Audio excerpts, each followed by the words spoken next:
সবাইকে স্বাগত আমার YouTube channel Bangla GS to A to জেডে। আজকে আমরা সাপ্লাই অন জিএসটি ক্লাস 6 করব। তার আগে আমরা এবার থেকে একটা কাজ করব যে জিএসটিতে যে নতুন নোটিফিকেশান অথবা সার্কুলার আছে সেগুলোর সাথে সাথে আমরা আপডেট রাখবো। যারা জিএসটি এমনি কাজ করে বা জিএসটি অ্যাকাউন্টেন্টের কাজ করে বা জিএসটি কনসালটেশন হিসাবে কাজ করে বা জিএসটিতে তারা রিলেটেড যে পড়াশোনা করছে, তো তাদের আপডেশনটা দরকার। কারণ জিএসটি কী হয়, রেগুলার চেঞ্জ হতে থাকে। তো আমরা চ্যাপ্টারটা যেরকম পড়ে যাব, কিন্তু তার সাথে প্রত্যেক সপ্তাহে ক্লাসের শুরুর আগে সেই সপ্তাহে জিএসটি রিলেটেড যে আপডেশনগুলো আসছে, যে নোটিফিকেশান সার্কুলার আসছে, সেগুলো সম্বন্ধে আমরা একটু জেনে নেব। তাহলে কী হবে, আমরা জিএসটিতে কী চেঞ্জ হচ্ছে না হচ্ছে পুরানো রুলগুলো পড়বো, তার সাথে কেউ নতুন রুলগুলো জানবো। তাহলে কি হয় যে আমরা নতুন জিএসটির যে রুলগুলো আছে সেগুলো অ্যাপ্লিকেশন করতে পারবো প্র্যাকটিক্যাল ফিল্ডে। ঠিক আছে? তো নতুন যে রুলটা এসছে এখন, সেটা হচ্ছে ক্যাশ সেলস। দেখুন, জিএসটিতে মেনলি দু রকম সেল হয়। এক হচ্ছে B2B মানে বিজনেস টু বিজনেস সেলস, মানে একটা বিজনেস অপর বিজনেসকে সেলতে পারবে, এখানে দুজনেই রেজিস্টার্ড হতে হবে। ঠিক আছে? আর B2C বিজনেস টু কনজিউমার, মানে ধরুন আপনি ব্যবসা করছেন, আপনার জিএসটি রেজিস্ট্রেশন আছে, কিন্তু যাকে আপনি মাল বিক্রি করছেন তার জিএসটি নাম্বার নেই, তখন সে কনজিউমার হয়ে যাবে। ঠিক আছে? যে কোনো অ্যামাউন্টই হতে পারে। তো সেক্ষেত্রে এই সেলটাকে বললো B2C সেল। এই B2C সেল সম্বন্ধে একটা নতুন নোটিফিকেশান এসছে। কি, আগে B2C সেলে দু রকম হতো। ঠিক আছে? একটা হচ্ছে B2CS, মানে business to consumer small, S মানে স্মল মানে আপ টু 2.5 লাখ টাকা অবধি বিল করলে সেটা B2CS।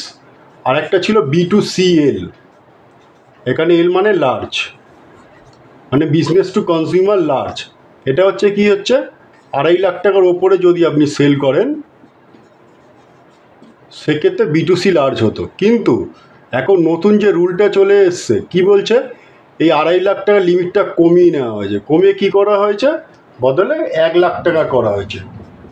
এখন যদি কোনো আপনার কাছে নন রেজিস্টার্ড পার্সন, মানে যার জিএসটি নাম্বার নেই, সে যদি পারচেস করে কোনো বিজনেস থেকে 1 লাখ টাকা, তাকে কিন্তু 1 লাখ টাকার ইনভয়েস আলাদা করে ব্যবসাকে বানাতে হবে কনজিউমারের নামে। আগে কি হতো দেখুন, যেমন আপনি ধরুন অ্যামাজন বা ফ্লিপকার্টের একটা উদাহরণ নিতে পারেন।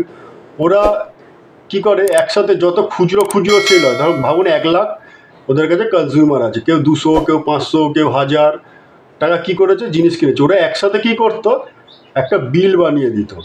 ঠিক আছে? একসাথে যতটি হতো বিল বানিয়ে ওরা B2C সেল ওরা দেখিয়ে দিত। এখন সেটা হবে না। এখন নিয়মে কি বলা হচ্ছে, এখন নতুন নিয়মে বলা হচ্ছে যে 1 লাখ টাকা যদি কেউ পারচেস করে কোনো কোম্পানিকে, সেই কনজিউমার নামে সেপারেট বিল বানাতে হবে, এবং যখন রিটার্ন করবেন, মানে GST-1 রিটার্ন, যে সেলের রিটার্নটা হয়, সেটাতে সেই কনজিউমারের নামে আলাদা করে দেখাতে হবে। এটা হচ্ছে B2C সেলের প্রথম নোটিফিকেশান এসছে। আর একটা নোটিফিকেশান কি এসছে দেখুন, আগে কি ছিল, ভাবুন এখানে একটা সাপ্লায়ার এ একজন মাল বিক্রি করছে B-কে। তো B বললো আমাকে পাঠাতে হবে না, আমি তো C-কে পাঠাবো, তা আপনি ডাইরেক্ট C-কে পাঠিয়ে দিন। এইটা ধরুন একটা, এটা পুরোটা ক্যাশ সেল হচ্ছে, কিন্তু ক্যাশ সেল হলে আমি বলছি ক্যাশ সেলের ক্ষেত্রে। তো কি করছে, এ ডাইরেক্ট C-কে পাঠিয়ে দিচ্ছে। এবারে ধরুন এ থাকে কলকাতায়, B থাকে ইউপিতে, আর C থাকে হাওড়ায়। ঠিক আছে? তো এ যদি B-কে বিল করতো, তাহলে কি হতো, বিলের সাথে ইন্টিগ্রেটেড ট্যাক্স মানে IGST যোগ হতো। কিন্তু যেহেতু এ সিকে মাল পাঠাচ্ছে, কিন্তু বিল বি এর নামে আর করতে পারবে না। বিল কি করতে হবে, সি এর নামেই করতে হবে, এটাই নতুন রুলস এসছে।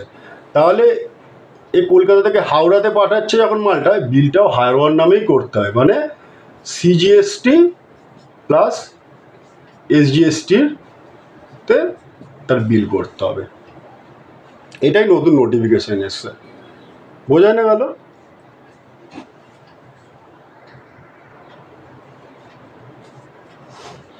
দেখুন, এবারে আমরা সাপ্লাই অন জিএসটি ক্লাস 6টা শুরু করছি, ঠিক আছে? ফার্স্ট পয়েন্ট কী আছে, gifts by employer to employee. দেখুন, এমপ্লয়ার বলতে যে কোম্পানি, আর এমপ্লয়ি মানে যারা চাকরি করে, এটা সবাই বোঝে। তো এই যে এখন এমপ্লয়ার যদি এমপ্লয়িকে কোনো গিফট দেয়, এইটা জিএসটির আন্ডারে সাপ্লাই বলবো কি বলবো না। আর সাপ্লাই মানেই কোম্পানির সেল হিসাবে গণ্য হয়ে যাবে। তো এটা কোন কোন ক্ষেত্রে হয়, দেখুন, কোনো এমপ্লয়ার কোনো এমপ্লয়িকে যদি আপ টু 50,000 কোনো গিফট দেয়, সেটা জিএসটির আন্ডারে আসবে না। কিন্তু যদি 50,000-এর উপরে দেয়, তাহলে সেটা জিএসটির আন্ডারে চলে আসবে, মানে সাপ্লাই বলবে এবং কোম্পানির সেল হিসাবে দেখানো হবে। কিন্তু সেটা একটা কন্ডিশন আছে, সেই গিফটটা হতে হবে কোম্পানির, যদি মানে ব্যবসার বৃদ্ধির কাজে এমপ্লয়ি কোনো কাজ করে এবং মালিক খুশি হয়ে যে কোম্পানি বৃদ্ধির জন্য কাজ করছে, কোম্পানির ফার্দারেন্সের জন্য কাজ করছে, তখন সেই গিফটটা কিন্তু কোম্পানির সেলের সাথে যুক্ত হয়ে যায়, আদারওয়াইজ নয়। এটা ফার্স্ট পয়েন্ট গেল। সেকেন্ড পয়েন্ট গেল পারকুইজিটস বাই এমপ্লয়ার টু এমপ্লয়ি। পারকুইজিটস মানে মাইনে ছাড়াও যে সমস্ত সুযোগ সুবিধা দেওয়া হয়, সেগুলোকে পারকুইজিটস বলে। এই পারকুইজিটসগুলোর কিছু বৈশিষ্ট্য আছে এবং এগুলো সবাইকে দেওয়া হয় না, এগুলো কিছু বিশেষ এমপ্লয়িকেই দেওয়া হয়, আপার লেভেলের ম্যানেজমেন্ট লেভেলের লোক। তো এইগুলো যখন দেওয়া হয়, এগুলো এগ্রিমেন্টে লেখাই থাকে এবং এগুলো তার স্যালারি বা সাথে যুক্ত হয়ে যায়। তো এইগুলোকে আমরা কোনোভাবে জিএসটির আন্ডারে সাপ্লাই বলতে পারবো না, ঠিক আছে? থার্ড যে পয়েন্টটা পড়ছি, খুব ইম্পর্টেন্ট পয়েন্ট, এজেন্ট। প্রিন্সিপাল মানে বিজনেস, যে কোনো বিজনেস সে যদি কোনো এজেন্ট রাখে, কোন কোন ক্ষেত্রে সেইগুলো এজেন্টের আন্ডারে সাপ্লাই বলবো, কোনগুলো বলবো না, কোনগুলো বিজনেসের সাপ্লাই হবে, কোনগুলো এজেন্টের সাপ্লাই হবে। এটা খুব সূক্ষ্ম ব্যাপারটা, এবং ভালো করে বোঝার চেষ্টা করবেন। আমার যতটা সম্ভব আমি বোঝানোর চেষ্টা করব, তো আপনারা এটা প্লিজ একটু মনোযোগ দেবেন। প্রিন্সিপাল মানে পরিষ্কার কথায় যে বিজনেস, আর এজেন্ট মানে বিজনেসের রেসপেক্টে হয়ে সেল করবে এবং মার্কেট থেকে পার্টিদের থেকে টাকা কালেক্ট করে প্রিন্সিপালকে দেবে, বদলে সে কীভাবে সেল অ্যামাউন্টের ওপরে হোক বা অন্য কোনো এগ্রিমেন্টে হোক সে কমিশন পাবে। কোনো এজেন্ট সেল অ্যামাউন্টের ওপরে কমিশন পায়, কোনো এজেন্ট যত টাকা তুলে দিতে পারে মার্কেট থেকে সেলের পরিবর্তে তার উপরে কমিশন পায়, বা কোথাও ফিক্স থাকে যে আপনি এত টাকা কমিশন হিসেবে পাবেন। তো সেটা কোম্পানি রুলসের ব্যাপার। তো আমাদের জানা কি উচিত, এজেন্ট আর প্রিন্সিপাল যখন স্টক ট্রান্সফার হচ্ছে, কখনো এজেন্টের কাছ থেকে প্রিন্সিপালের কাছে যাচ্ছে, প্রিন্সিপালের কাছ থেকে এজেন্টের কাছে মাল যাচ্ছে, সেক্ষেত্রে কার সেল হিসাবে গণ্য হবে কখন, সেইটাই আমাদের জানতে হবে। বলছে এজেন্টের কাছে প্রিন্সিপালের কাছ থেকে যখন মাল যায় এবং বিজনেসের বৃদ্ধি ক্ষেত্রে যায়, তখন আমরা সেটাকে এজেন্টের সেল বলতে পারবো। আর সেকেন্ড কি হচ্ছে, অনলি গুডস হতে হবে। যদি প্রিন্সিপালের কাছ থেকে এজেন্টের কাছে কোনো সার্ভিস প্রদান হয়, সেটা কিন্তু এখানে প্রিন্সিপাল এজেন্ট কারোরই সেল হিসাবে গণ্য হবে না বা সাপ্লাই হিসাবে গণ্য হবে না। এজেন্ট মানে যে কোনো ব্রোকার হতে পারে, কমিশন এজেন্ট হতে পারে, অকশনার হতে পারে, ফ্যাক্টর হতে পারে, ডেলিগেটরি এজেন্ট হতে পারে, মার্কেন্টাইল এজেন্ট হতে পারে, অনেক এজেন্ট হতে পারে। তো এবারে আমি দেখব যে কোন কোন ক্ষেত্রে আমি এজেন্ট বলবো, যে প্রপার এজেন্ট।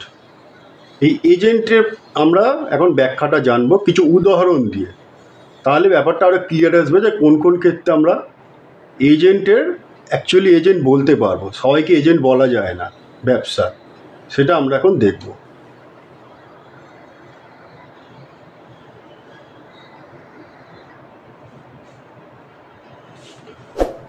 এখানে তিনটে উদাহরণ আমরা এখন দেখব, সেই উদাহরণের মাধ্যমে আমি বুঝবো কাকে আমরা এজেন্ট বলবো আর কাকে আমরা এজেন্ট বলবো না, ঠিক আছে। আর এজেন্ট হলে কী কী শর্ত পূরণ করতে হয় এবং জিএসটির কোন নিয়মে সেই এজেন্টের ব্যাখ্যাটা আছে সেটা আমরা বলবো।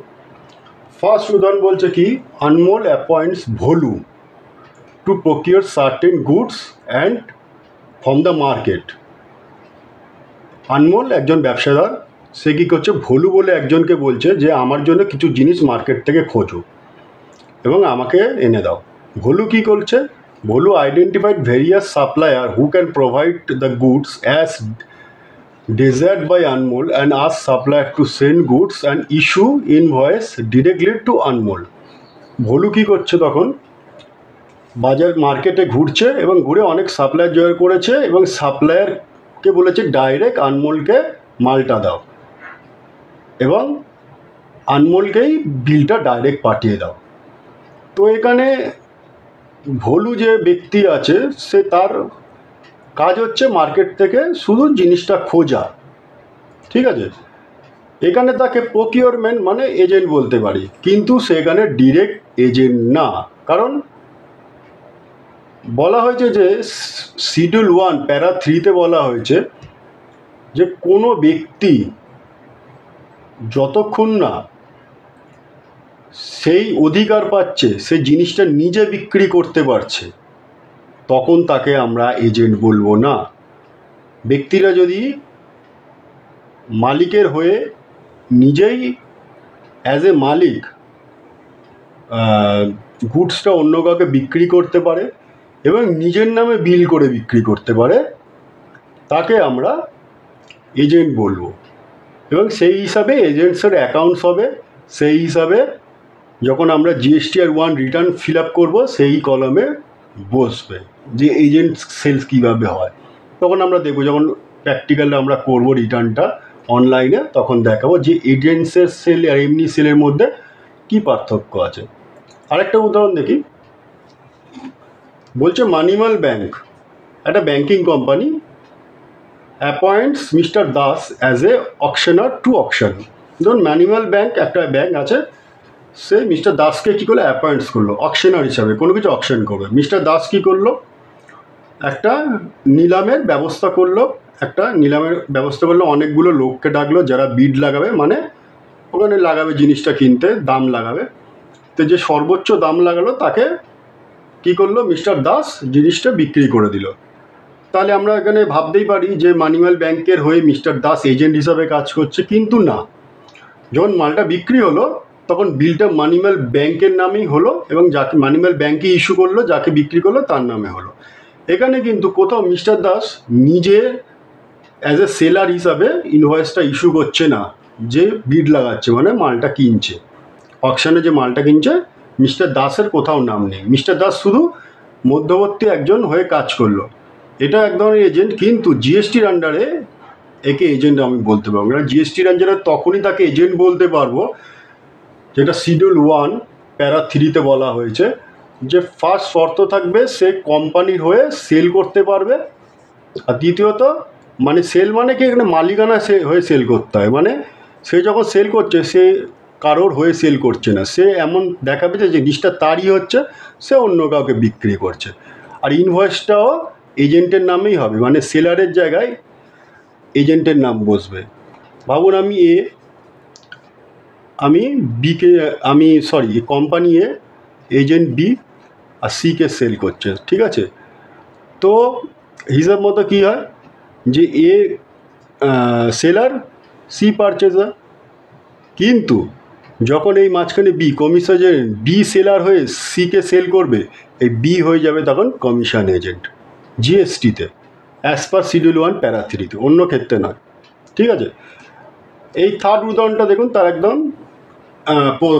ভালো প্রমাণ আছে যে কখন আমরা জিএসটিতে এজেন্ট বলবো। বলছে Gautam an artist appoints Gambhir to auction his paintings. তো গৌতম একজন আর্টিস্ট, সে কী করলো, মিস্টার গম্ভীরকে বলল তুমি আমার হয়ে পেন্টিংগুলো সেল করে দাও। তো গম্ভীর কী করলো, একটা আর্ট গ্যালারি একটা ভাড়া নিল, ভাড়া নিয়ে যত গৌতমের ছবি আছে সেখানে সে অকশানে দিল।